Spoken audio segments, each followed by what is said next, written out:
Buenas tardes a todos, agradecemos su participación. En principio nos anunciaron que iban a compartir esta conferencia desde México, Alicia Quiñones, que es la coordinadora de América Latina y el Caribe de PEN Internacional, su colaboradora Verónica Massa, que también está en México, y el presidente de PEN de Argentina, Gabriel Seisdedos.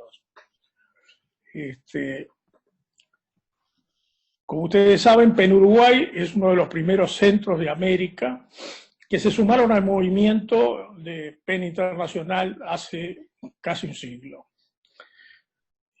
Fue relanzado después de años de inactividad en marzo del año pasado.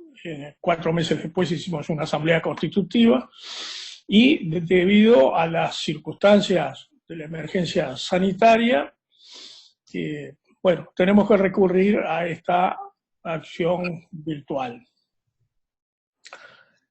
Conmemoramos hoy en Uruguay el Día de la Libertad de Expresión del Pensamiento, que es una ley que fue sancionada en mayo del 2004. Lamentablemente, como dije, la emergencia sanitaria nos impide hacer como correspondía un acto presencial. En esta ocasión hemos invitado al director del Servicio de Comunicación Audiovisual Nacional, SECAN, Gerardo Sotelo, para que exponga su propuesta de aplicar criterios que profesionalicen la política y la gestión de la comunicación en los medios públicos, que no es un tema menor. De modo que la televisión y las radios del Estado presten a la sociedad un servicio informativo plural y culturalmente de calidad. Del mismo modo, de evitar que estos medios se conviertan en instrumentos de los gobiernos de turno. Sotelo, como ustedes, como todos los compatriotas saben, es un destacado periodista profesional de intensa intervención en las últimas décadas, en la prensa, en la radio y en la televisión. Desde marzo ejerce la dirección del SECAM. Para comentar la exposición de Sotelo hemos invitado al periodista y docente Daniel Mazzone, a la escritora y antropóloga Teresa Porcecansky y al politólogo y docente de ciencia política Adolfo Garcés. Quiero decirles que al final de todas estas exposiciones abriremos un espacio para unas 3 o 4 preguntas, en las que esperamos que todos sean concisos, porque el tiempo abruma. Así que a partir de este momento, Gerardo, cuando tú quieras, arrancas tu exposición. Bueno, muchas gracias, Daniel. Espero empezar por ser conciso yo.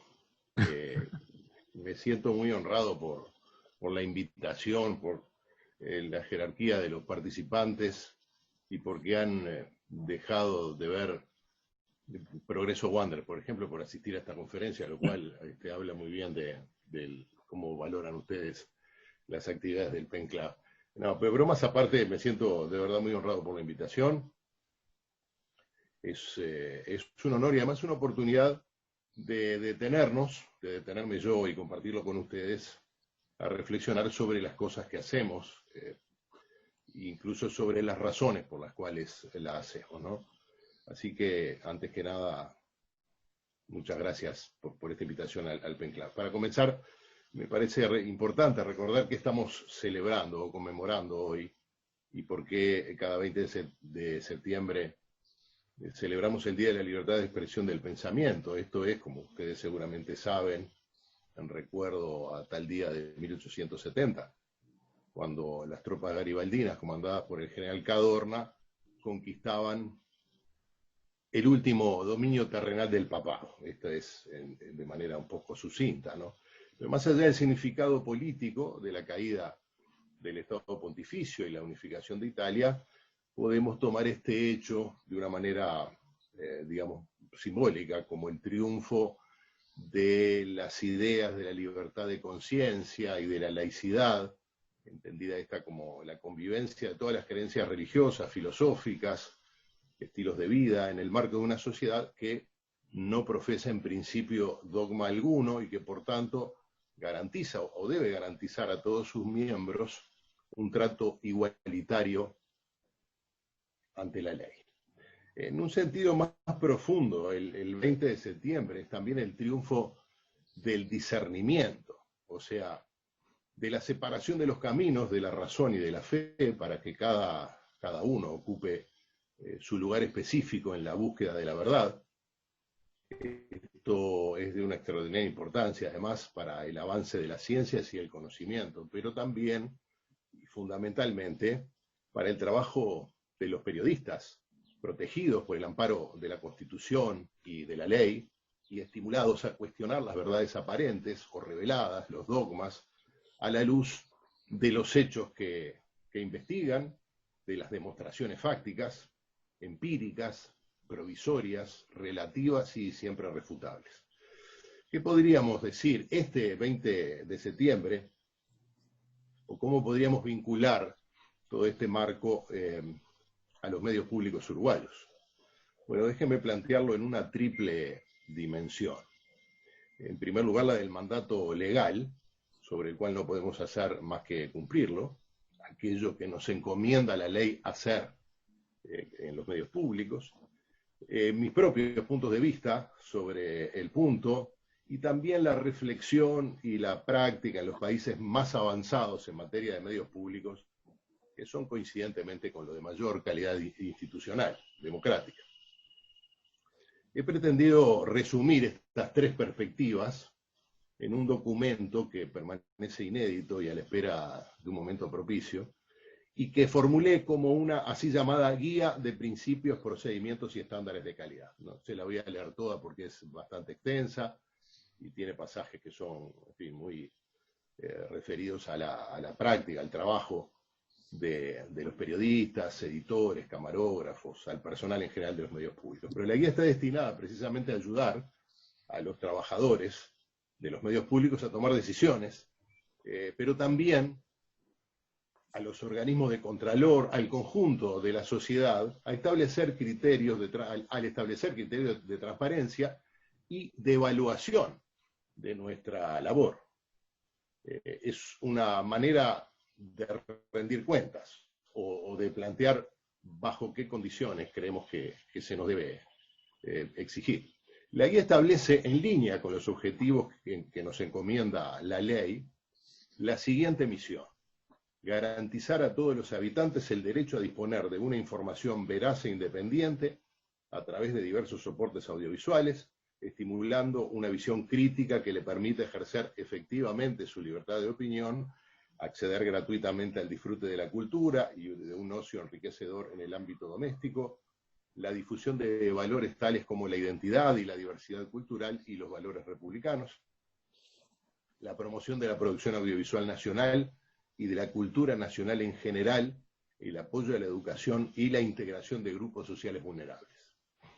Esta misión debe cumplirse siguiendo unos principios que están consagrados en los más prestigiosos medios públicos y aún privados del mundo, así como por la academia, ¿no? Servir el interés público, reflejar la diversidad de opiniones, puntos de vista y estilos de vida de nuestros habitantes, proteger nuestra independencia profesional, rendir cuentas a la comunidad por nuestras acciones, actuar con responsabilidad, rigor, ecuanimidad, balance e imparcialidad.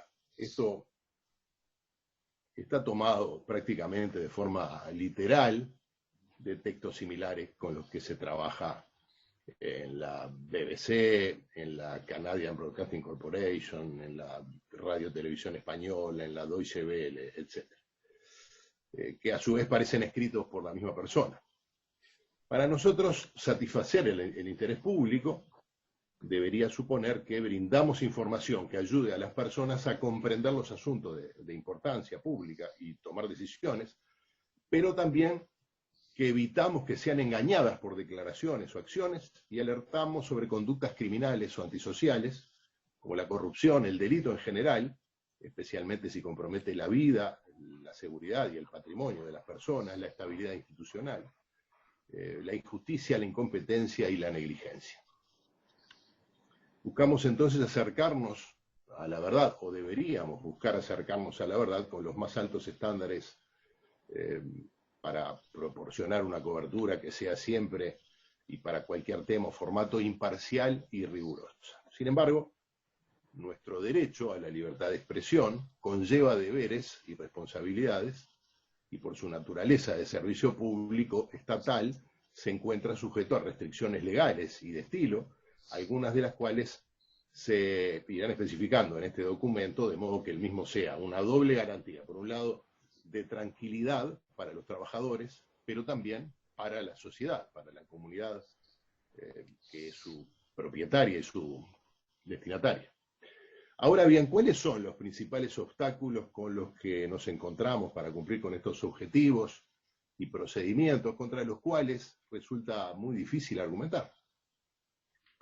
Bueno, en primer lugar, tenemos la historia de los medios públicos uruguayos, con sus vínculos casi siempre tortuosos con el poder político, su anomia y su anemia crónicas, coronada con 3 lustros en los que se mezcló todos estos antecedentes con golpes continuos de timón, cambios de rumbo, cooptación partidaria de algunos de sus espacios. El segundo obstáculo es entonces este presente en el que, si por algo se destaca, es por la falta de interés, la incomprensión casi absoluta de la sociedad que lo financia y a la que supuestamente sirven los medios. Tenemos un negocio, además, que ha cambiado dramáticamente en los últimos 20 años, tanto en lo tecnológico, pero a caballo de lo tecnológico, en las preferencias, en los hábitos, en los consumos, en la manera como la gente consume los medios, y del que los medios públicos uruguayos participan con una razonable actualización tecnológica, pero están desprovistos de una institucionalidad, una organización, una asignación de recursos y unos planes de desarrollo de contenidos medianamente adecuados, ¿no? ¿Por dónde decidimos empezar entonces frente a esta realidad? Bueno, decidimos poner primero lo primero, y lo primero para nosotros es el sentido de misión. Lo primero fue entonces definir el territorio, el marco axiológico en el que íbamos a movernos. Así se emitió un comunicado en el que se explicitaba que todos nuestros contenidos periodísticos iban a estar orientados a servir el interés público de forma balanceada, incluyendo todos los puntos de vista relevantes sobre los temas y presentados de forma imparcial. Y que esto era una línea editorial que iba a ser controlada, que se cumplieran estos principios por una persona específicamente, pero en definitiva es una decisión de la dirección que así ocurra. Fuera de este marco, mejor dicho, en cumplimiento de estos principios, los periodistas podían tomar iniciativa, investigar, entrevistar, etc. Bueno, el comunicado que anunciaba este rumbo, como recordarán, desató una tormenta política que incluyó reacciones furibundas, acusaciones de que se pretendía establecer un régimen de censura previa y 2 pedidos de informes de diputados de la oposición. Esto en parte de la oposición. Hay mucha gente que celebró la salida de este comunicado porque interpretaba en sentido inverso, que era el comienzo de la venganza. Y hay otra gente, entre lo cual los incluyo creo que a todos ustedes y a muchos otros, que comprendieron que se trataba simplemente de algo que se corresponde con el manejo responsable de cualquier medio, particularmente de un medio público. Decíamos que se armó una tormenta, como decía el contador Damiani, una tormenta con matracas, de la que no queda rastro alguno, ni tuvo, tal como era de suponer, ulterioridad alguna. Es decir, los periodistas entendieron enseguida de lo que se trataba y trabajan sin problemas, no tienen contratiempos, no tienen ningún reproche hacia la dirección, trabajan en un clima de libertad e intercambio de puntos de vista con un diálogo permanente sobre temas profesionales con la dirección. Otra acción que decidimos emprender fue la de convertir las limitaciones derivadas de estas especiales circunstancias en las que nos tocó vivir en el 2020, en oportunidades de cambio. Es decir, no emparchar para tratar de pasar el 2020 y ver qué hacíamos en el 2021, sino avanzar hacia lo nuevo, en la medida obviamente de nuestras posibilidades. Y voy a poner algunos ejemplos. Aprovechando una situación tecnológica crítica en el canal, en los primeros días de administración, estaba Carlos en esos días, Carlos Muñoz, se apuró el cambio hacia el HD. Es decir, se quemó un servidor y estaba el otro que estaba por ponerse operativo, pues se decidió avanzar y estamos saliendo en HD. Lo tradicional hubiera sido ver, emparchar, postergar, vemos, bueno, pero se decidió avanzar más que hacia el futuro, hacia el presente. Aprovechando las nuevas demandas de la pandemia, se realizó un programa en apoyo al sistema educativo, junto con ANEP y Plan Ceibal, que hoy llega, además de a todas las escuelas del país, a unas 9.000 escuelas rurales de América Latina, a través de una señal de DirecTV, empresa que se interesó en este programa por su alta calidad. Desarrollamos también otro programa en Radio Uruguay de difusión de información científica seria, de información epidemiológica sobre el COVID-19. Aprovechando la absoluta falta de rumbo en las plataformas digitales de los medios del SECAN, se apuró la construcción de un portal de los medios públicos, dándole nuevo destino y dotando de directivas precisas a una decena de personas que ya estaban afectadas a tareas similares de una forma dispersa y sin ningún proyecto concreto. Aprovechando la imposibilidad de contratar personal por el decreto 90/20 de marzo pasado, se incorporaron varias productoras de televisión, lo que significó una mejora casi inmediata en la calidad de los nuevos productos audiovisuales. Al mismo tiempo, se trabajó en la idea de que los medios públicos están al servicio de la difusión de los espectáculos y actividades culturales del Estado, especialmente del propio Ministerio de Educación y Cultura, lo que generó nuevos programas de televisión y radio de alta calidad artística en torno a los espectáculos del Sodre, orquesta, ballet, coro, etc. Y se avanza en el diseño de políticas de descentralización, de generación de contenidos y bienes culturales locales, en coordinación con la Dirección de Cultura del MEC y con otros organismos públicos. Finalmente, aunque habría más para hablar, se concretan licencias para televisar series de ficción, se compran derechos para televisar series de ficción y programas documentales extranjeros y nacionales de primer nivel, tales como Fargo, El cuento de la criada, El comisario Montalbano y otros de los cuales se irán enterando. Creo que lo del comisario Montalbano es una primicia, ¿no?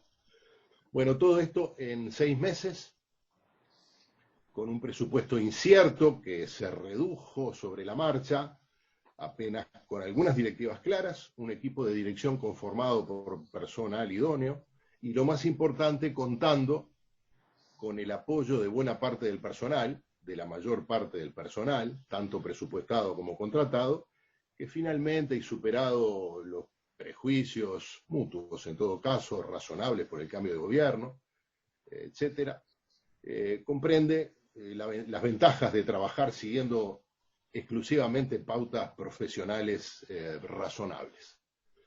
Trabajar en torno a unos medios imparciales al servicio del interés público significa prioritariamente ir a buscar a la gente allí donde está consumiendo contenidos audiovisuales.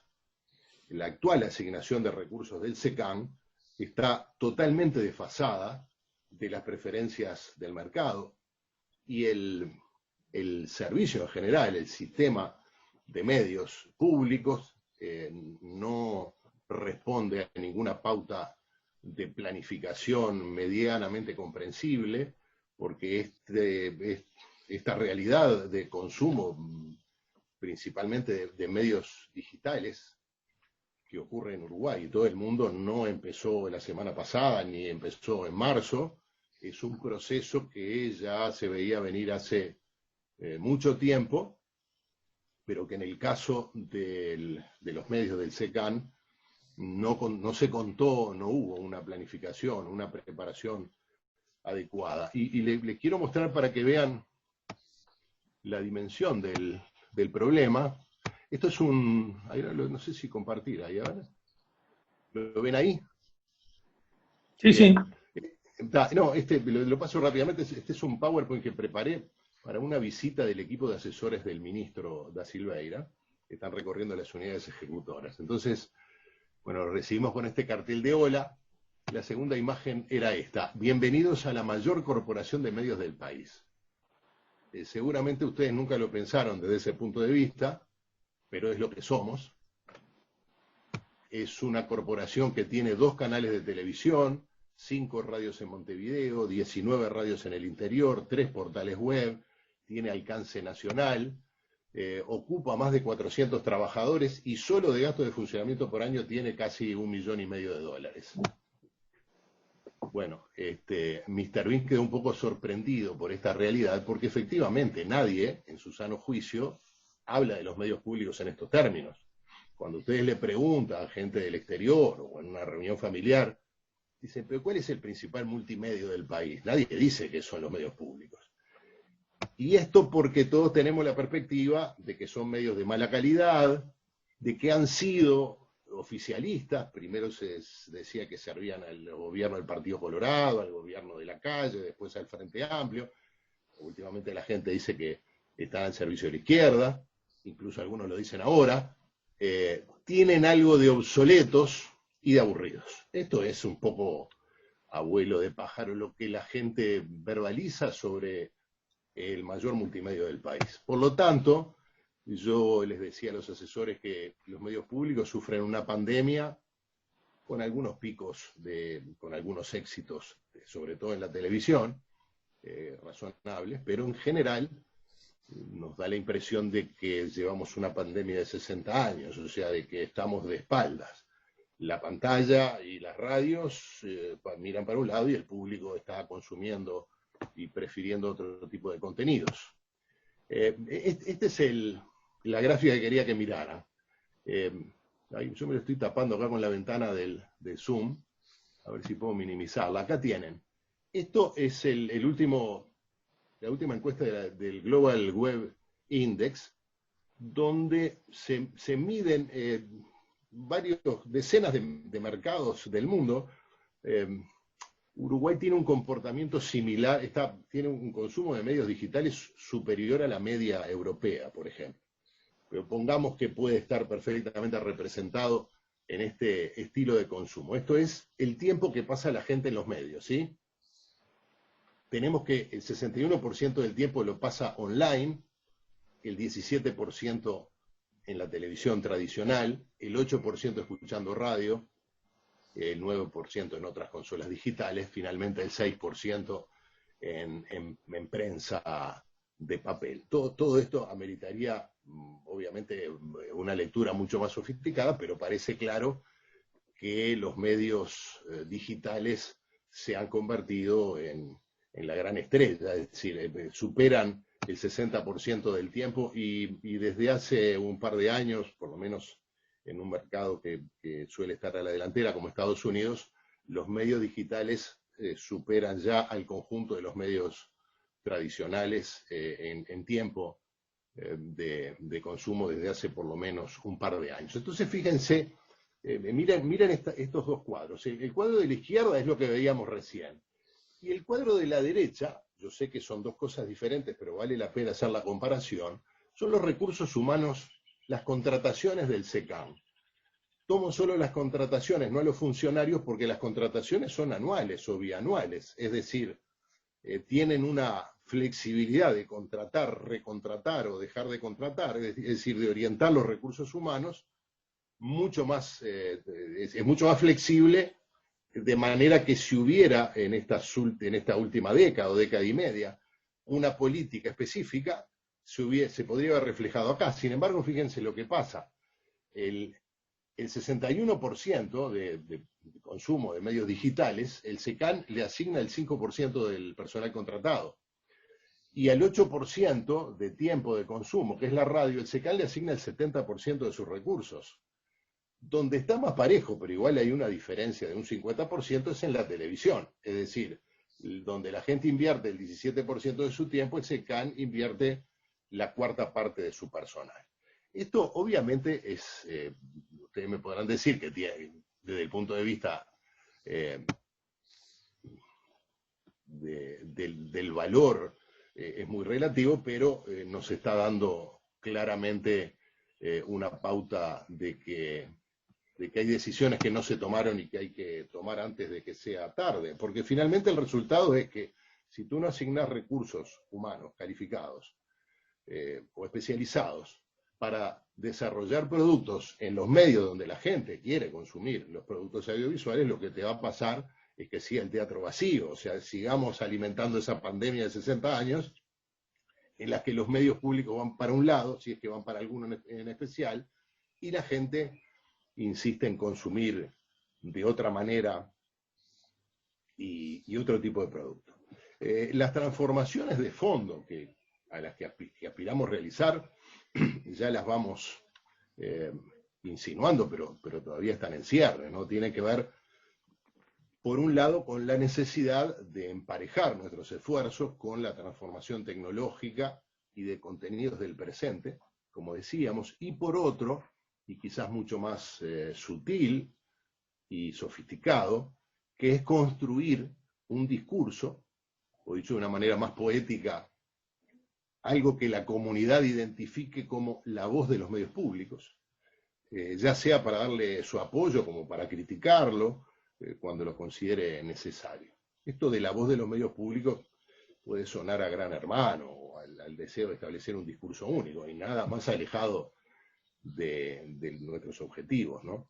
Digamos que la voz de los medios públicos necesariamente tiene que ser un conjunto de voces diversas, se construye si logramos que estos establezcan el estándar de calidad de los productos audiovisuales, tanto en televisión como en radios, e incluso en plataformas digitales, y muy especialmente si son la referencia de calidad, porque ponen foco en el interés público, porque presentan la información de manera balanceada e imparcial, en los contenidos periodísticos, muy especialmente en el tratamiento de la noticia y en los temas de agenda política y social.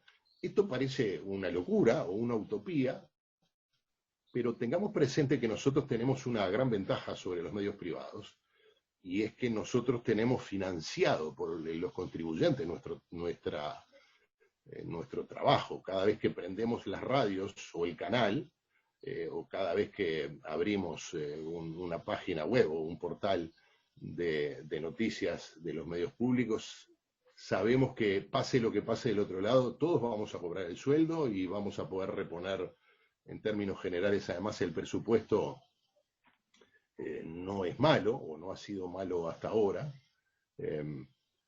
No tenemos problemas, no tenemos que servir a unos criterios de mercado que para otros medios son cruciales, por cuanto la asignación de recursos viene a través del mercado publicitario, y este sigue el comportamiento de la gente o las preferencias de la gente. Nosotros tenemos marco, y creo que es una de las razones por las cuales tienen sentido los medios públicos en el mundo, que es empujar hacia arriba la calidad de los productos que le ofrecemos al público. Por lo tanto, la voz de los medios públicos se construye fundamentalmente si logra ser escuchada y replicada, es decir, si le importa a la gente, captando la atención de un segmento significativo de la población, que hoy no está, para que consuma, sugiera, critique, es decir, se apropie de los medios públicos, de sus contenidos, promueva o comprenda que esa mirada imparcial va en beneficio de toda la comunidad, ¿no? Finalmente, la voz de los medios públicos deberá responder a una institucionalidad y una gobernanza que los proteja de las tentaciones del poder de turno y los someta al escrutinio y el control de la sociedad a la que pertenecen, ya sea a través de organismos tales como el Parlamento, desde luego, pero también algún otro tipo de instancias donde el control pueda ser más flexible y pueda haber un ámbito de intercambio de reflexiones y de críticas sobre nuestras prácticas. Si logramos encaminar a los medios públicos en este rumbo, habremos cumplido con nuestro deber como administradores de los bienes que se nos confían. Y de paso, habremos honrado también la victoria del general Cadorna y sus tropas aquel 20 de septiembre de 1870, en la medida en que unos medios que reflejen esta compleja trama de la realidad basados en datos y no en relatos, es decir, en hechos fiables, constatables, y no en creencias, ideologías, prejuicios, supersticiones. De esta manera estaremos combatiendo el discurso de odio, la desinformación, la manipulación, y colaborando también en la construcción de una sociedad abierta, sin dogmas, tolerante y respetuosa de la libertad y la dignidad de todas las personas. Estamos abocados a esta tarea y, bueno, esperemos por lo menos seguir ayudando a que avancen estos cambios en beneficio de toda nuestra comunidad. Muchas gracias. Gracias, Gerardo. Damos la palabra a Daniel Mazón, el primero de los comentaristas. Adelante, Daniel. Gracias, Daniel. Gracias, Tocayo. Bueno, la verdad, a mí me gustaría estar mucho más capacitado en medios públicos y sobre todo en medios audiovisuales como para comentar estas palabras de Gerardo, que realmente son dignas de encomio, de gran encomio. Obviamente hay que elegir algunos de los puntos. Yo voy a agarrar 4 o 5 puntos de los que más me han llamado la atención para comentar. El primero de ellos, me interesa mucho este punto de Gerardo cuando dice, cuando habla de la guía que está redactando, que ya redactó, que va a presentar para los trabajadores y la resolución de problemas y desafíos de la tarea cotidiana, y como criterios para la sociedad, criterios de transparencia y de evaluación de la gestión. Esto es poner la vara alta, y me gusta mucho que un director de medios exponga claramente cuáles son sus objetivos, cuál es su misión, qué es lo que piensa hacer, y que dé las pautas para ser evaluado al final de su gestión. No es menor. Y creo que es bastante inédito en nuestro país. En segundo lugar, me parece muy adecuado que Gerardo haya hecho alusión a los obstáculos previsibles que tiene una gestión. Yo estos días estuve revisando una tesis de 2009 de una alumna de la Universidad Dordt, en cuyo tribunal participé, donde la autora decía, 2009, y agarraba, la tesis abarca el periodo 1985-2009, o sea, esos 24 años posteriores a la recuperación democrática, y ella dice, al asumir la dirección de la TV estatal, era fundamentalmente sobre Canal 5 la tesis, sin respaldo institucional del Estado, los directores deben improvisar un proyecto personal o seguir las instrucciones de quien los designó, que invariablemente es el presidente de la República, según los datos recogidos para este trabajo. Y lo que ella revela a lo largo de todo el desarrollo es que ha habido a lo largo de la historia una gran incoherencia, discontinuidad y en muchos casos marchas y contramarchas. Y hay un director nacionalista cuyas declaraciones recoge la autora, que dice que era necesario tomar conciencia de la falta que hace una política nacional de televisión o de medios de comunicación, tarea que no solo compete al Estado y que debe ser compartida entre el gobierno y los particulares, fundada en los intereses nacionales. En general, los gobiernos dicen lo que van a hacer con la industria, con el agro, pero no con los medios de comunicación. Esto me parece muy agudo y fue dicho en el 92. retomado en 2009, y creo que hoy Gerardo está dando respuesta a este reclamo, este largo reclamo, que a través de distintos operadores de la sociedad resume un reclamo que bien puede atribuirse a la sociedad. O sea que me parece que está muy bien señalar esos obstáculos, porque han sido un impedimento histórico para que esa corporación de medios que hoy está asumiendo la luz pública no sea percibida por los uruguayos como tal. En tercer lugar, me parece interesante este punto de la manera en que la sociedad consume los medios. Yo creo que en este momento hay muchos equívocos y muchas incomprensiones acerca de cómo se consumen los medios y cómo se consumen sobre todo las plataformas, que hoy son el gran protagonista de la contemporaneidad, de la actualidad.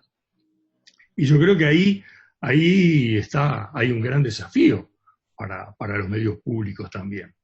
Y acá me gustaría detenerme un momento para señalar que a mí me gustaría que los medios en general, no solo públicos, también los privados, se dedicaran a explicar más a la gente y a la sociedad, a las audiencias, qué está pasando con los medios. Yo me voy a permitir hacer dos anécdotas de cómo los medios, o el desarrollo de los medios, o la evolución de los medios, nos sacude e impide muchas veces que entendamos el momento en que vivimos. Una anécdota tiene que ver con unas palabras que dijo Di Stéfano, el jugador argentino que brilló en el Real Madrid, que dijo por allá por los años 60, dijo: el fútbol se acabó el día que el primer secador de pelo entró a un vestuario deportivo. Por supuesto, generó risas, carcajadas, seguramente la indignación de muchas feministas. Pero, ¿qué quería decir Di Stéfano con eso? ¿Cuál era el sentido de esa declaración? Di Stéfano no entendía que había pasado el tiempo de la radio y que estábamos en el tiempo de la televisión. Y ahora voy a pegar un salto brusco hasta el día de hoy, hasta la semana pasada, para entender otra cosa que nos ocurrió, que le ocurrió a la sociedad global, y que da pautas de cuán poco estamos entendiendo eso que pasa. Hace unos días, la semana pasada, la empresa Nike lanzó al mercado una camiseta negra con el número 7, recordando que hacía 4 años que Colin Kaepernick, el cual seguramente ustedes ubican, jugador de fútbol americano, hincó su rodilla en protesta mientras ejecutaba el himno nacional norteamericano, estadounidense, en protesta contra el racismo. Ese gesto se viralizó. Hace unos días, mirando un partido de la Premier en el Reino Unido, vi que los jugadores hicieron 1 minuto con la rodilla en pie, también en lucha contra el racismo. ¿Y qué ocurrió con esa camiseta que lanzó Nike, seguramente decenas de miles de unidades, a $150? Se agotó en menos de 1 minuto. Bueno, estas dimensiones de la velocidad y cómo se distribuyen los contenidos en la sociedad actual, hablan de algo que no estamos entendiendo y que es justamente, que no entendía Eco, por ejemplo, cuando dijo que las redes sociales le daban la palabra a legiones de idiotas. justamente ECO no estaba entendiendo ni esa velocidad, ni esas dimensiones, ni esa nuevos medios que estaban, digamos, surcando el espacio. Dicho esto, para situar que buena parte de la sociedad no está entendiendo la puja que hay en este momento entre los medios y las plataformas, puja que están entendiendo en algunas sociedades la política en Estados Unidos, la política en la Unión Europea.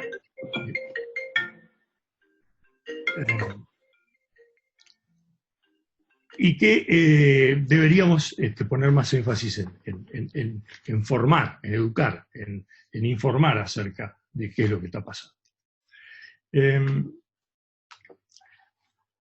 El otro punto al cual quería referirme es justamente cuando Gerardo plantea que los medios públicos son la mayor corporación de medios del país. Me pareció un hallazgo genial y que creo que deberíamos saludar con contundencia. Es muy cierto esto que plantea la sociedad uruguaya, no lo tiene en pantalla, no lo comprende, no se ha instado a que lo comprenda. Más de 400 trabajadores, es algo realmente increíble. Y bueno, me parece excelente este señalamiento. El otro punto es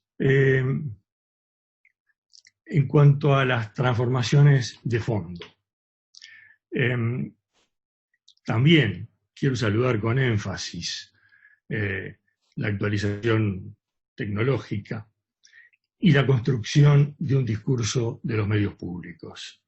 O sea, me encantó la definición de establecer estándares de calidad de los medios, que va a ser una forma de lanzar ese vínculo con la sociedad para que entienda cuál es la misión y qué es lo que hacen los medios públicos para que pueda evaluar precisamente la gestión del nuevo director.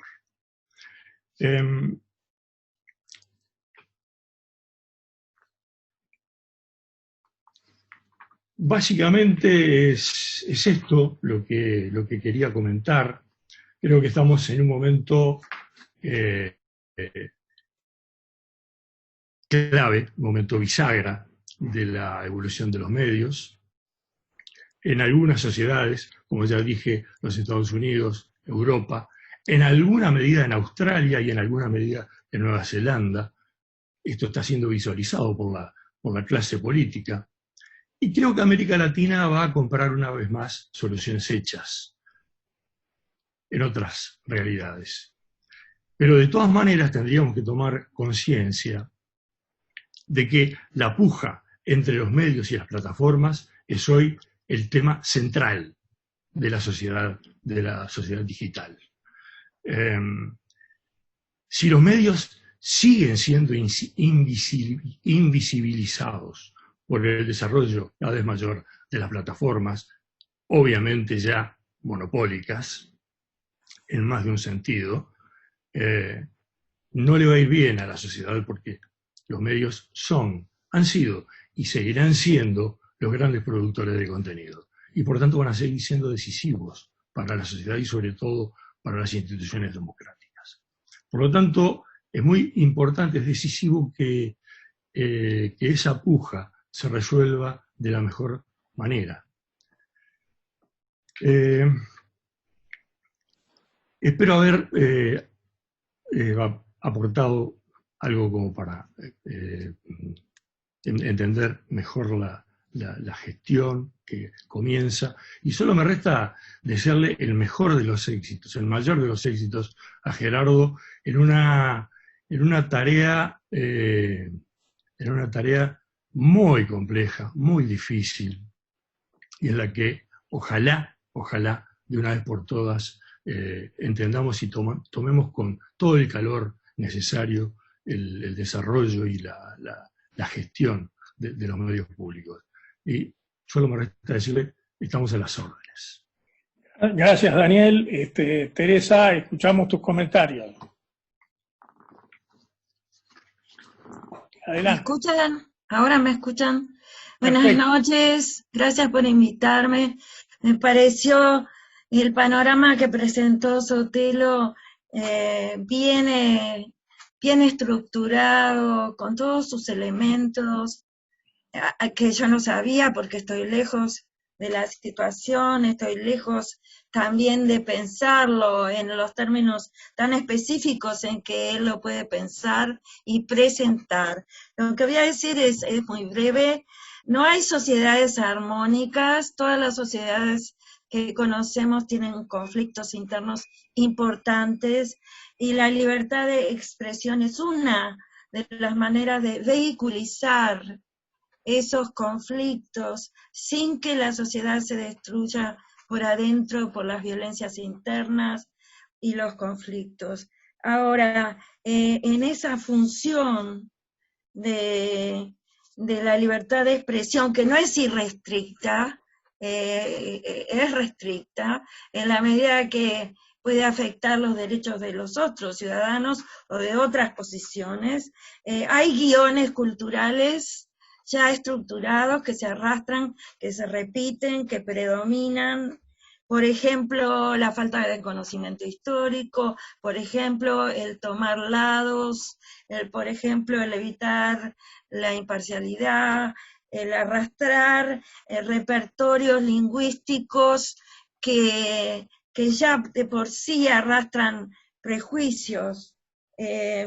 Por ejemplo, el otro día en uno de los canales privados escuché cómo se daba una noticia, se decía ejecutar en vez de asesinar, que no son palabras que se puedan igualar, que son completamente conceptos antitéticos y que son, si los periodistas no aprenden los repertorios lingüísticos que corresponden a la historia dentro de la imparcialidad buscada que Sotelo presentó, va a ser muy difícil, digo, lo veo como una tarea muy difícil que la libertad de expresión pueda intentar alcanzar los grados de imparcialidad que una democracia necesita, y que una democracia se define por los grados de tolerancia que hay frente a las diversas posiciones, tal como se presentan en los mejores grados de imparcialidad. De manera que el lenguaje arrastra historia, viene de una historia, está conformado, estructurado desde antes, y lo que tienen que hacer los periodistas es aprender, estudiar la historia y los hechos tal como fueron, sin plantearlos desde una perspectiva personal o interesada de alguna manera. Me parece que hay etiquetajes sociales, como por ejemplo Peñarol Nacional, dicotomías que vienen de hace muchos años atrás, que ya vienen contaminadas de una serie de adjetivos y de prejuicios que justamente los medios nacionales, de una información como la que Sotelo pretende lograr, sería justamente ese uno de los fines, desarticular esos etiquetajes, esas etiquetas sociales, desprejuiciando, desdiscriminando, para conseguir mayor unidad dentro de una sociedad que, como todas, tiene sus conflictos, pero que los puede de alguna manera minimizar. Y eso creo que es lo más importante, no permitir inventar enemigos imaginarios, no permitir inventar enemigos imaginarios necesarios para definir un nosotros, pequeños grupos que aparentemente se van a enfrentar por diferentes tipos de intereses que también son imaginarios. Y eso contribuye a estigmatizar, a discriminar, a hacer guiones culturales, a repetir guiones culturales de hace 10, 20, 15 años que ya están afianzados, como dicen los psicólogos que saben, en las capas más profundas de la personalidad, y que no esperan una convicción racional para transformarse. Eso es lo más peligroso que podría pasar en una sociedad que no admite la tolerancia, que solo admite enfrentamientos como Peñarol Nacional y otros muchos que ustedes se puedan imaginar. De manera que hay límites para esa libre expresión, porque esa libre expresión arrastra desde el pasado cosas ya construidas y metidas dentro del lenguaje. Los repertorios lingüísticos de los periodistas siguen siendo tan estrechos, siguen siendo, no sé, tan limitados, siguen no sabiendo diferenciar qué es una cosa y qué es otra. Es un largo proceso educativo de los periodistas, que me parece que en los medios nacionales tienen una función, la educación misma de los periodistas en todos los campos, pero sobre todo en la historia nacional reciente y no tan reciente. Les quiero agradecer esta oportunidad y bueno, muchas gracias a Sotelo también y a Daniel Mazzone por sus comentarios. Gracias, Teresa. Adolfo, te cedemos la palabra a ti. Bueno, muchísimas gracias, Daniel, por la invitación a participar en esta conferencia, tener el privilegio de escuchar de primera mano los planes de Gerardo en esta delicadísima responsabilidad que tiene, poder compartir algunas reacciones, como decía Mazzone, ¿no? Obligatoriamente con mucha modestia, porque obviamente no soy un experto en el tema para nada, y también la posibilidad de dialogar con ustedes, ¿no? Después de escuchar a su vez las reacciones que ustedes tengan a lo que estamos diciendo acá y a lo que dijo también Gerardo. Yo tengo un punto para proponerles, nada más, solo uno, ¿no? A ver, mi reacción es de entusiasmo. Yo cuando escucho a Gerardo me entusiasmo. Me encanta que se hable de prestigiar la corporación, esta corporación tan amplia de medios, que se hable de mejorar su calidad, que se hable de poner los medios al servicio de la República y no de un partido o de un gobierno. Todo eso me entusiasma, lo suscribo, firmo abajo con todo entusiasmo, ¿no? Pero mi punto ¿cuál es? Es que, en verdad, creo que la clave para que esto funcione es institucional. Y miren que no soy un fanático, no soy para nada un fanático de los temas institucionales. A veces, entre los politólogos hay cierta, en mi tribu, ¿no? Está como muy de moda los distintos institucionalismos y parece que las instituciones explican todo. Yo no soy un fanático de nada, tampoco de los institucionalismos, pero en este caso creo que en el largo plazo solo vamos a tener esos medios públicos con los que todos soñamos y que también también expuso Gerardo, si vamos a ese cambio de gobernanza en el que también él está pensando, ¿no? La clave es el cambio de gobernanza. No hay manera de que tengamos medios públicos de calidad si sigue instalada la desconfianza sobre los medios, ¿no? Porque los medios terminan atados a los intereses de corto plazo de los partidos y no a los intereses de largo plazo de todos. Entonces, la clave para mi gusto es institucional. Gerardo, nadie se va a acordar de vos porque cambies la programación del Canal 5, como decíamos antes, ¿no? Porque pongas una buena serie y saques una mala. Te vamos a recordar con con cariño, con emoción, y con eso, y con agradecimiento, si lográs el cambio de gobernanza, el cambio de designación de las autoridades, si lográs realmente construir un sistema institucional que separe gobierno y Estado en los medios públicos. Yo creo que ese es tu gran desafío. Y no es nada sencillo. No es nada sencillo porque este país tiene unos partidos espectaculares, enormes, la competencia política es impresionante, y nadie se ata de buen grado las manos. ¿No? Nadie se ata las manos. No es fácil que un partido político se ate las manos. No es fácil que un partido político diga, bueno, voy a hacer una reforma de la seguridad social para no poder hacer clientelismo. Bueno, en algún momento lo hicimos, ¿no? Y no es fácil que una coalición de gobierno nueva se ate las manos y diga, no voy a usar los medios públicos para reproducir mi capital político y minimizar el de la oposición. No es fácil, no es evidente, ¿no? Se requiere mucha convicción republicana. Entonces, yo si tuviera que enfatizar algo, diría, bueno, al cambio de gobernanza lo antes posible, y restricto ya, como se decía hace 30 años atrás, ¿no? Hablando de otros temas.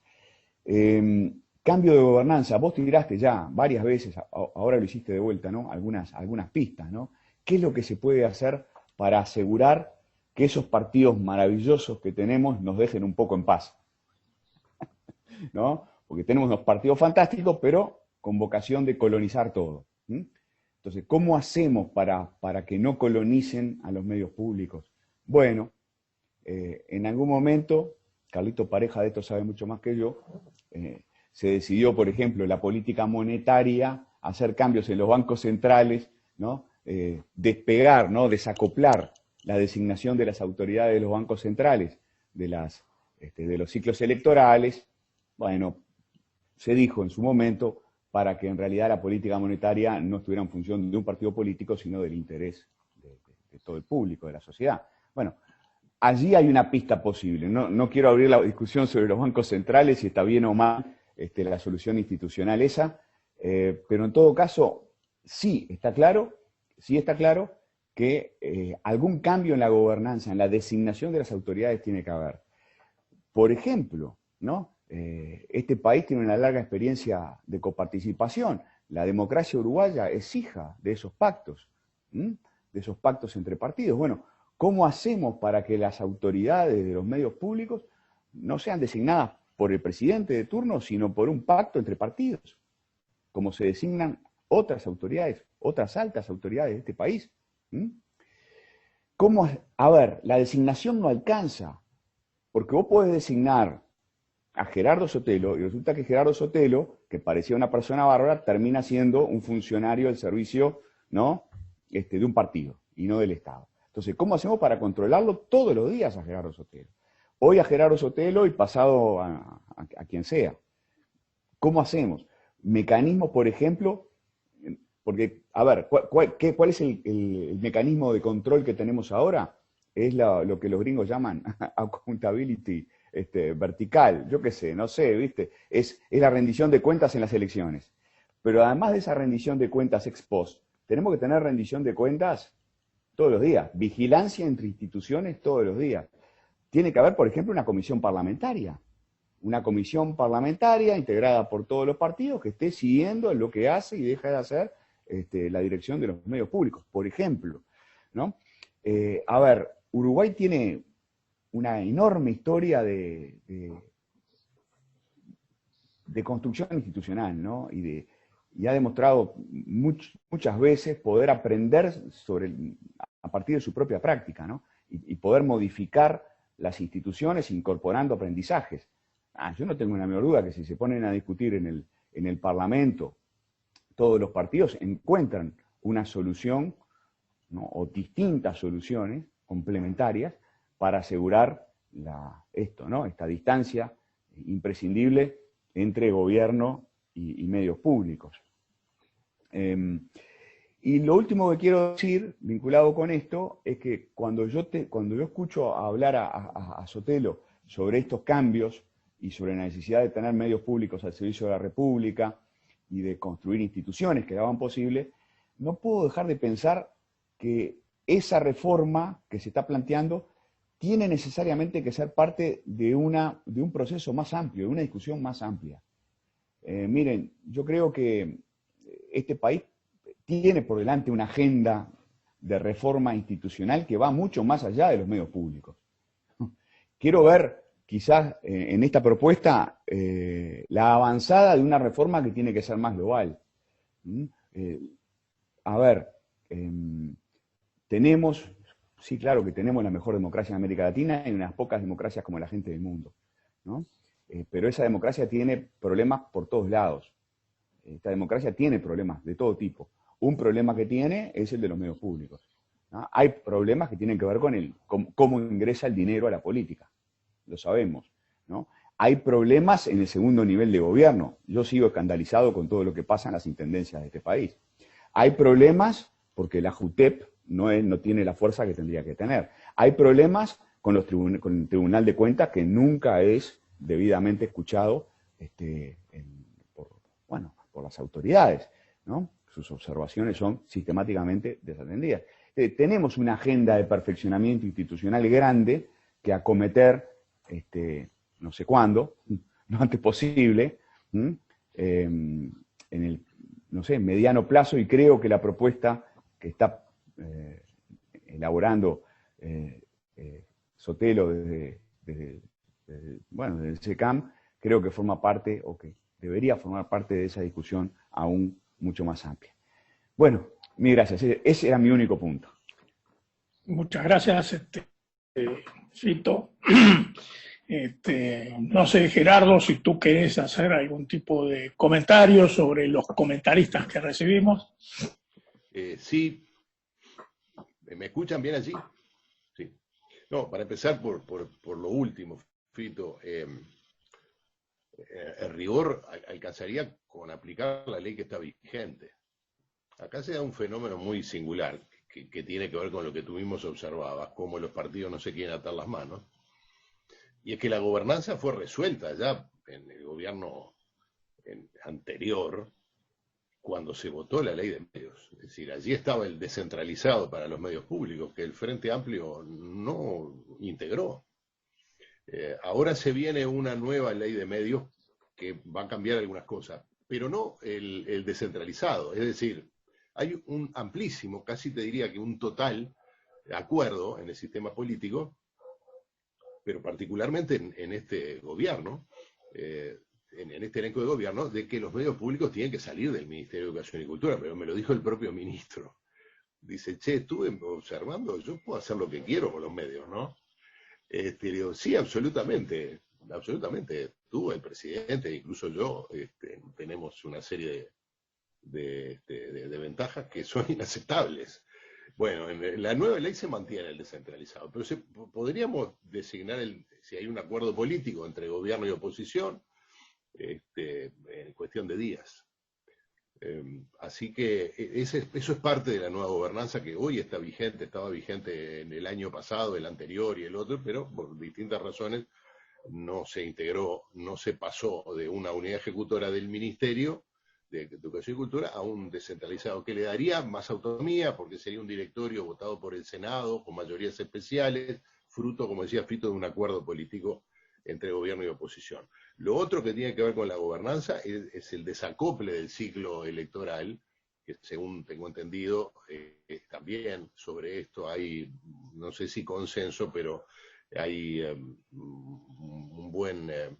una consideración extendida de que sería una buena medida.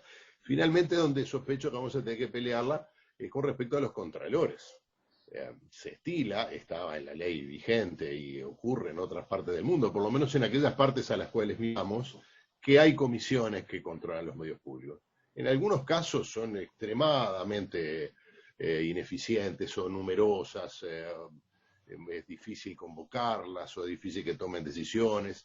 Y también, seamos sinceros, existe la sospecha de que algunos sectores políticos, ideológicos, tienden a utilizar este tipo de comisiones para ejercer un control sobre los medios públicos que no es exactamente el sentido que tienen estas comisiones. Entonces están los que los quieren manipular y aquellos que se dan cuenta que pueden ser manipulados, finalmente se termina tirando al bebé con el agua de la tina, ¿no? Y esto es una muy mala noticia. Tiene que haber control y tienen que ser, como tú decías, si es posible, no te diría de controles cotidianos, pero que cualquier persona, institución, organización tenga donde reclamar de una manera rápida y efectiva para que a la dirección de los medios le llegue un reclamo razonable de alguna persona por casos de mala praxis o de mala orientación en este servicio público.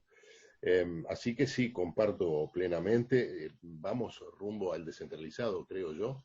Ojalá que sea lo antes posible, no va a ser antes del año que viene.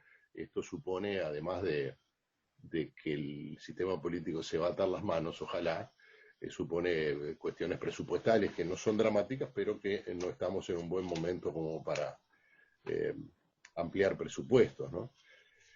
Respecto a lo de los repertorios lingüísticos, de los que hablaba Teresa, sí, es una situación dramática, Teresa, no solo para los periodistas, sospecho que también para buena parte de la academia, pero en el caso de los periodistas es terrible, porque entre la necesidad de resolver de una manera práctica, sintética y expeditiva asuntos complejos, terminamos cayendo en categorizaciones disparatadas, en prejuicios, en la edificación de enemigos imaginarios, de categorías imaginarias, que así quedan dichas y la gente termina repitiéndolas. Eso no nos acerca a la verdad, nos aleja dramáticamente y a veces contrariando o vulnerando o violando algunos de los principios de la ética periodística, lo que terminamos es alimentando prejuicios.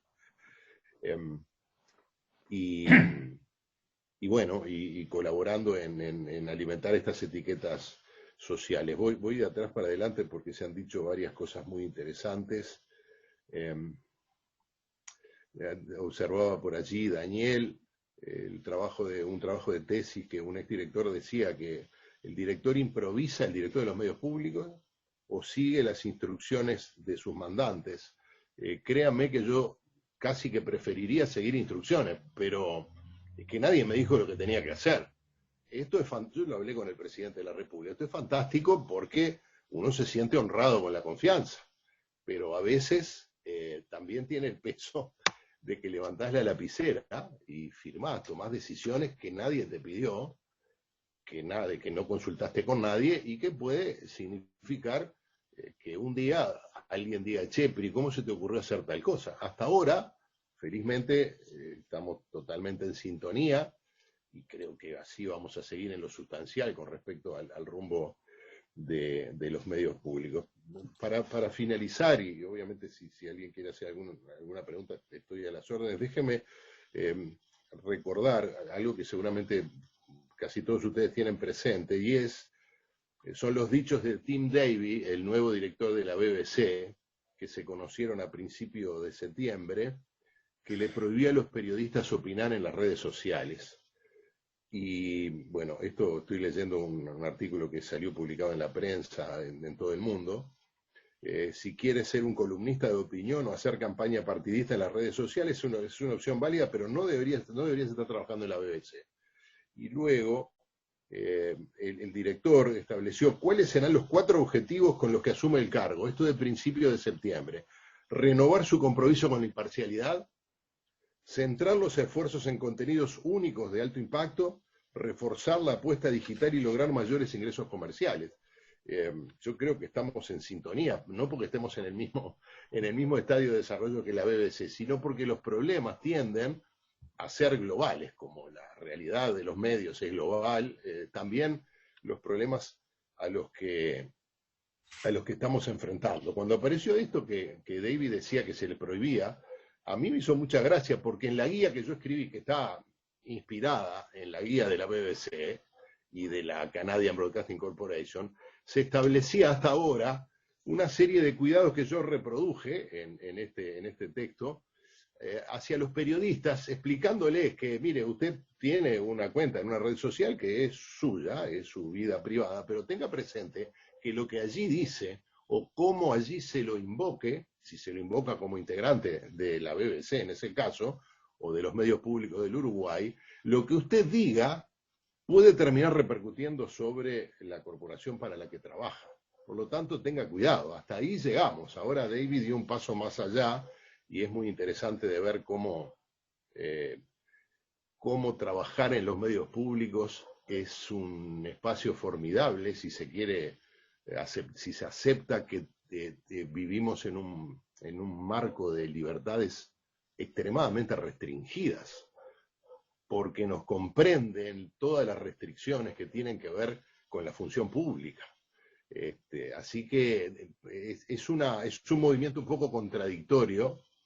Por un lado, tenemos que fomentar, y lo hacemos, la libertad de explorar, la libertad de iniciativa, de descubrir asuntos, en fin, buscar datos para reflejar la realidad. Y por otro, lo tenemos que hacer de tal manera que toda la comunidad sienta que su opinión fue tenida en cuenta, por lo menos con el debido respeto.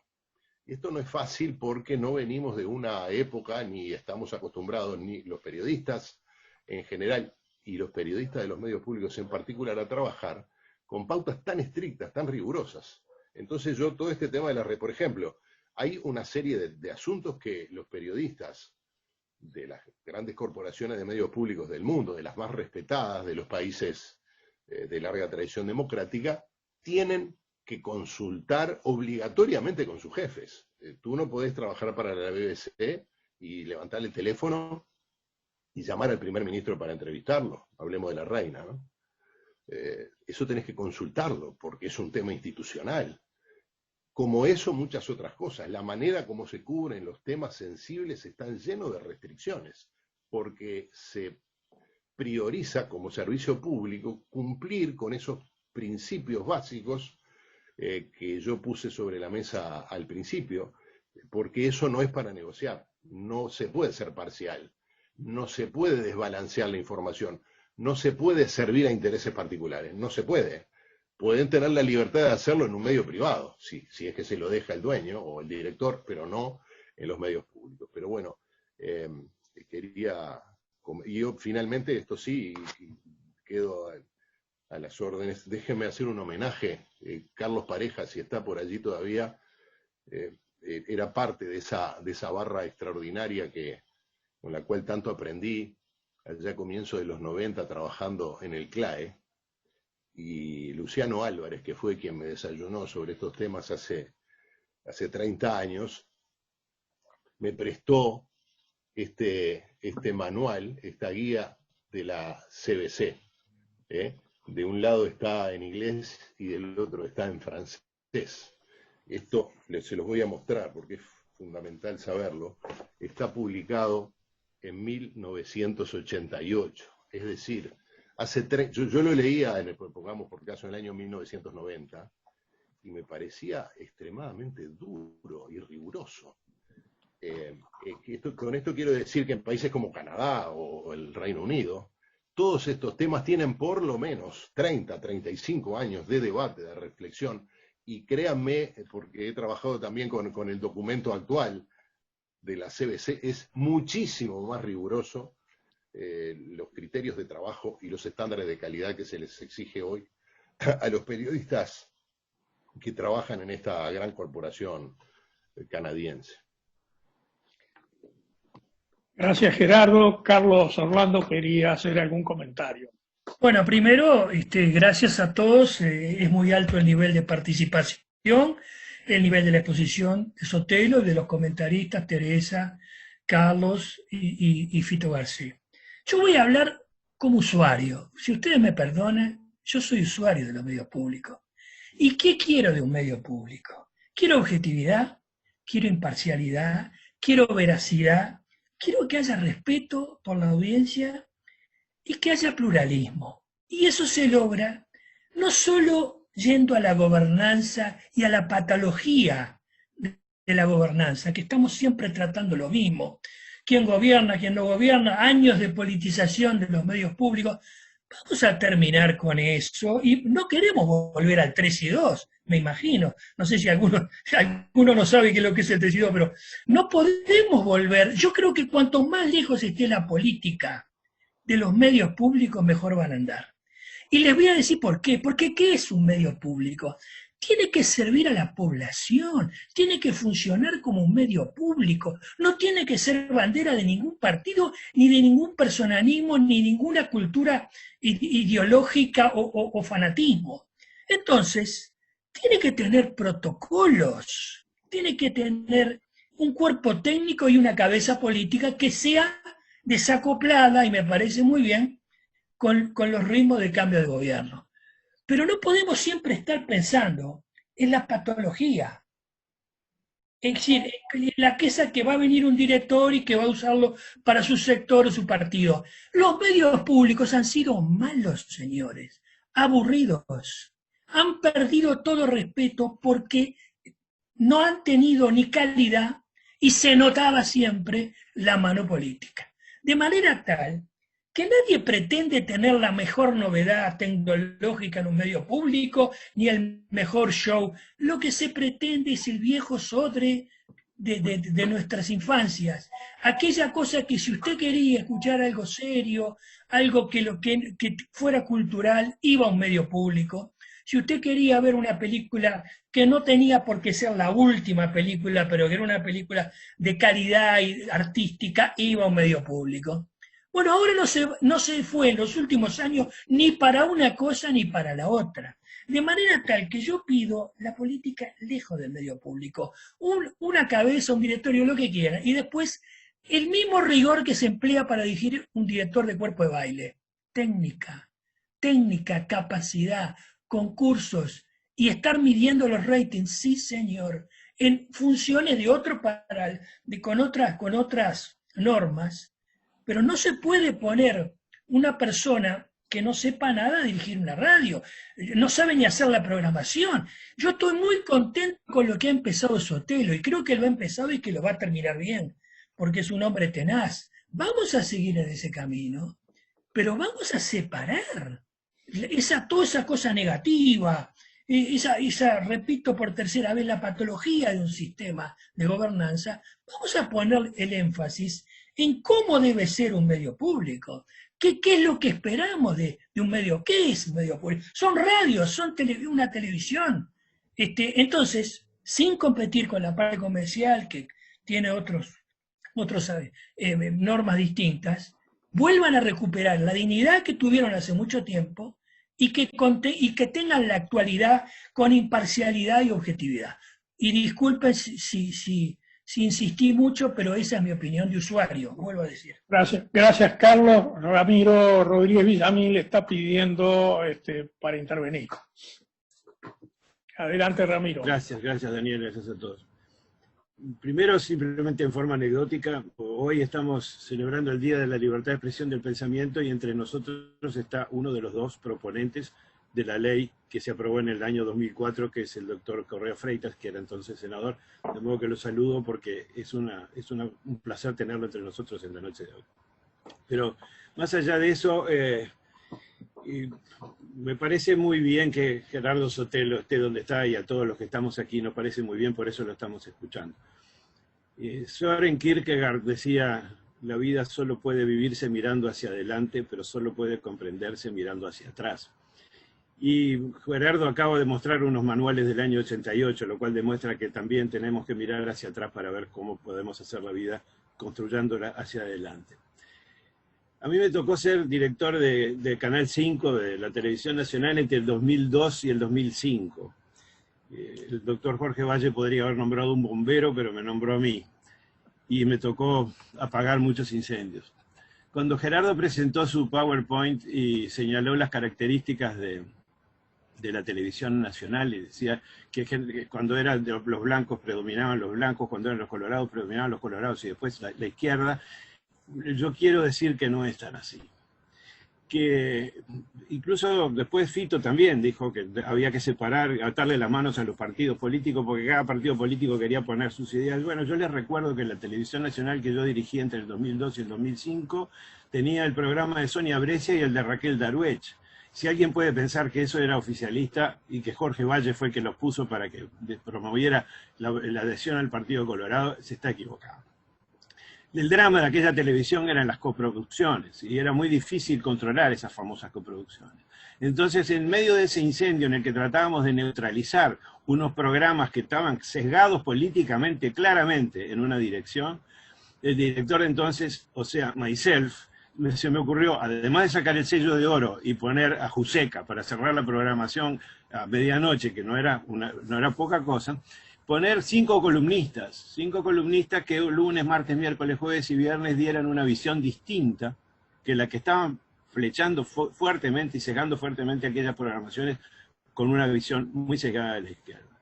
Entonces los columnistas fueron Carlos Maggi, Lincoln Maistegui, María Dolores Benavente, Connie Hughes y el flaco Fatoruso. Y entonces alguien habló hoy, no sé cuál de los que intervinieron antes, de tener una comisión parlamentaria para poder controlar lo que pasaba. Pues bien, en aquel gobierno del 2002, una comisión parlamentaria, la de Cultura, citó al director, me citaron a mí, a ver con qué criterio yo había designado a esos 5 columnistas que de alguna manera estaban distorsionando a la televisión nacional. Entonces la cosa no es tan sencilla y no va simplemente por el hecho de cuál es el partido que gobierna. Entonces sí, el tema de la gobernanza, Fito, totalmente de acuerdo. El Banco Central de Alemania funciona en Frankfurt y los directores del Banco Central se eligen una vez cada 10 años y nunca coinciden con la elección de las elecciones políticas del canciller. Está muy bien. En Chile hay un sistema también que funciona como el que propone la ley de medios ahora, la idea de separar la designación del director de los partidos políticos que estén gobernando en su momento. Lo único que me cabe decir para cerrar esta breve intervención es hacer votos para que Gerardo tenga todo el éxito y todo el respaldo que se merece, porque realmente es en las mejores manos que han estado en los últimos años los medios de comunicación estatales. De modo que aquí termino mi intervención y les agradezco mucho. Gracias, Ramiro. Como dijimos, no sé si alguien quiere decir algo más. Vamos a abrir. Gerardo, adelante. No, para hacer una aclaración, porque lo que dice Ramiro es cierto y no quiero ser injusto con él. Yo no dije que en cada gobierno de los anteriores se utilizó a los medios. Tengo claro la gestión de Ramiro en particular y la de Jorge Valle, que era el presidente, que fue en definitiva quien lo facultó a manejar el canal de esa manera. Es cierto, yo me refería a la manera como la sociedad uruguaya ve a los medios públicos, pero es cierto lo que él... además tengo planteado por uno de los integrantes, por uno de los 5, de vuelta planteada la idea de los 5 columnistas, así que lo tengo presente. Nada, de esa aclaración nomás. Me gustaría hacer una pregunta. Sí, adelante. Me he sentido muy representado por cosas que dijo Ramiro. Yo trabajé en Canal 5 desde el 85, cuando volvió la democracia, hasta el 95. Fueron 10 años. Y durante esos 10 años yo trabajé o como coproductor o como empleado de una coproducción privada.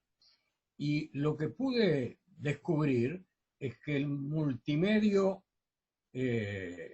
estatal era el más privado de todos los multimedios que pudiera tener el país. Pero no solo era privado, sino que además era absolutamente fraccionado, y cada cual tenía una chacrita que alquilaba y que pagaba ya sea un porcentaje de los avisos o una cuota o lo que fuera, para tener allí su programita, ya sea informativo, noticioso, periodístico, musical o lo que fuera. Y no había forma de controlar eso.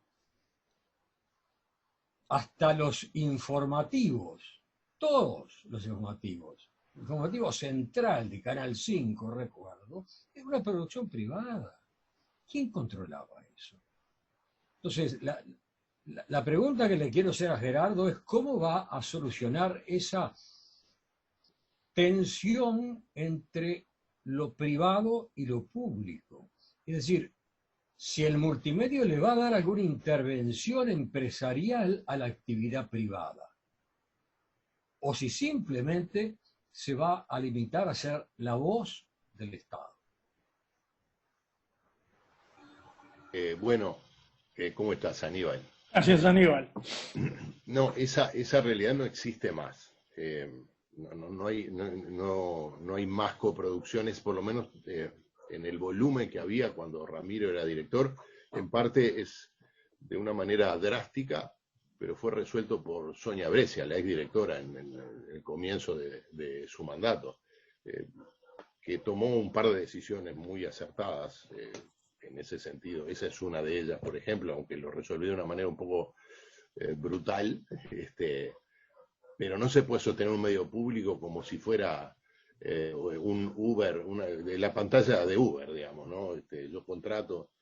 A mí me pasó hace unos días, tuve que tomar una decisión que de algún modo es una contradicción con lo que yo estoy planteando, pero que es una decisión provisoria y de emergencia, que es reponer en pantalla un programa muy conocido por todos nosotros, que nació en el canal, pero que es una producción privada, y eso me significó un reclamo de parte del sindicato de los funcionarios, y estuvimos discutiendo en base a qué modelo queremos para los medios públicos. Por cierto que eso no tiene nada que ver con la presencia que yo señalé al comienzo de productoras privadas que hacen programas que el canal les encarga, que el canal controla y supervisa, no solo en su calidad, sino en cuanto a que cumplan con las metas por las cuales se las contrató, que es un modelo diferente al arrendar espacios.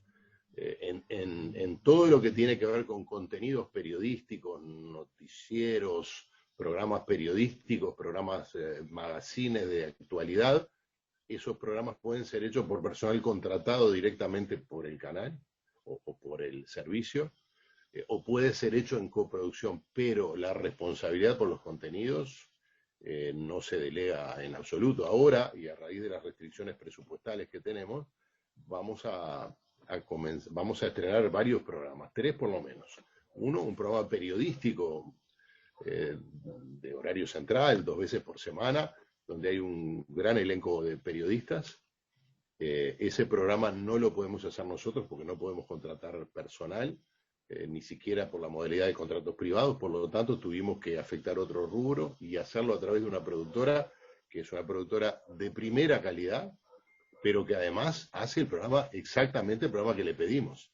No deberíamos, no es razonable que ocurriera de otra manera, así que en ese sentido sí, no se puede manejar los medios públicos como si fuera, como era habitualmente Radio Fénix, siempre se pone como ejemplo que si ibas arrendabas ese programa, entonces de 7 a 7 y cuarto era La Voz de Galicia, de 7 y cuarto, de 7 y media a 8 era folclore y tango, y después venía lo que... Eso obviamente es inaceptable para los medios públicos. Gracias, Gerardo. Creo que Alfredo Solari quiere hacer algún comentario o una pregunta. Adelante, Pepe. El sonido. Tiene habilita el micrófono, Alfredo. ¿Está? ¿Ahora se oye? Ahora sí. Ahora sí. Ah, bueno. No, decía simplemente que quería agradecer la invitación, felicitar a Gerardo y a los comentaristas. Pero agregar un elemento de la experiencia personal. Yo tuve una buena etapa de mi vida, más de 5 años, viviendo en Canadá, donde hacía estudios de posgrado. Y por lo tanto conozco bastante bien la cultura canadiense. Y conozco también la cultura británica. Y quiero hacer énfasis en lo que dijo Fito y que después fue retomado por algunos de los comentaristas. La diferencia o la separación entre el gobierno y el Estado en Canadá, para el Uruguay o para los latinos, para los latinoamericanos, es desconocida. O sea, ellos tienen una separación entre el gobierno. El Estado es funcionario de toda la ciudadanía. No tiene partido político, no tiene inclinación política, no tiene expresión política en el desempeño de su función. Eso en el Uruguay, en mi experiencia al frente de algunas reparticiones públicas, es casi inimaginable. Por lo tanto, yo le deseo a Gerardo mucho éxito, pero mucho me temo de que culturalmente lo que él propone es casi imposible. Les dejo un pensamiento. Pensemos en TV Ciudad y pensemos en los programas que TV Ciudad tiene, que son parte de los medios audiovisuales de esta comunidad, de esta sociedad. Muchas gracias por haberme habilitado un minutito para este comentario, que no es muy optimista, pero que me parece que es realista. Gracias, Pepe. Fito Arce quiere hacer un comentario adicional. Sí, 15 segundos. Para no ser injusto o que no se me entienda mal. Yo dije hace un rato que no soy un fanático de las explicaciones institucionalistas, soy de los que piensan que las instituciones resuelven todo. No creo que las personas obedezcan automáticamente los incentivos institucionales. Por eso, un mal diseño institucional, como que creo que hemos tenido durante todos estos años de los medios públicos, permitió gestiones como la de Ramiro en su momento, o el brevísimo pasaje también de Carlos Maggi, es decir, de gente muy bien inspirada y que lo que procuró fue hacer las cosas bien, ¿no? Es decir, poner los medios públicos al servicio de todo el público y no de un partido.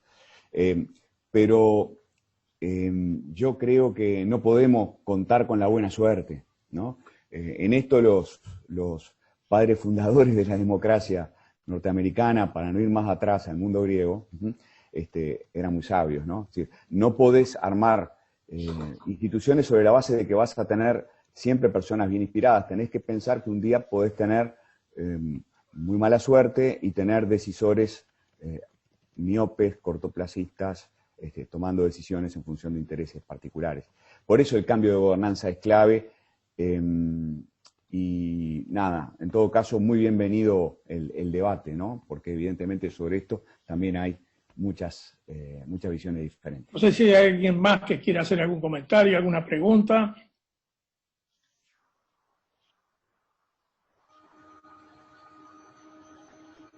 Carlos Pareja, ¿quiere hablar?